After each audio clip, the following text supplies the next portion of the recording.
Լույս արևելքում միսիոներական միությունը ներկայացնում է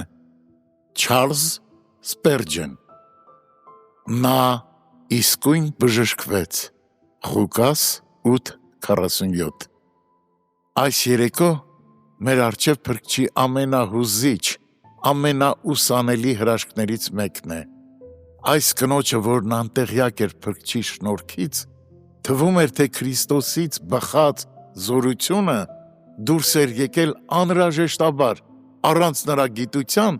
և անմիջական կամքի։ Ավելին, նա անծանոթ էր Հիսուսի մեծահոգությանն ու գթառատությանը, այլապես հետևից չէր մոտենա գողանալու այն բժշկությունը, որը նա պատրաստ էր նվիրել։ Դժբախտությունը պետք է միշտ երես առ երես կանգնի ողորմության առջև։ Եթե նա ճանաչեր Հիսուսի սրտի սերը, կասեր. ես պետք է գտնվեմ այնտեղ, որտեղ նա կկարողանա տեսնել ինձ։ Նրա ամենագիտությունը կհայտնի նրան իմ կարիքը, և նրա սերն իսկույն կբժշկի իմ հիվանդությունը։ Մենք հիանում ենք նրա հավատքով, սակայն զարմանում ենք նրա անտեղյակության վրա։ Բժշկությունը ստանալուց հետո նա ցնծում էր և դողում, ուրախ էր, որ աստվածային զորությունը բժշկել էր իրեն, բայց վախենում էր, որ գուցե Քրիստոսը հետ վերցներ օրհնությունը և այդպիսով սև բիծ թողներ իր շնորհքի վրա։ Օ, որքան քիչ էր նա տեղյակ նրա սիրո լիությունից։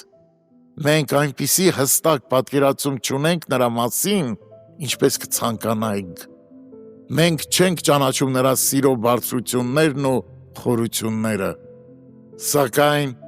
հաստատ գիտենք, որ նա չափազանց բարի է, որ դողացող հոգուց հետ վերցնի այն պարգևը, որ նա ստացել է իրենից։ Սակայն ահա թե որտեղ է հրաշքը, թեպետ նրա ճանաչողությունը թերի էր,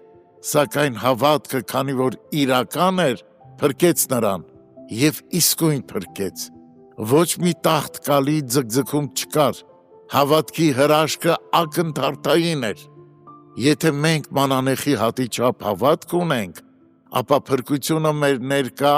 և հավիտենական ստացվածքն է։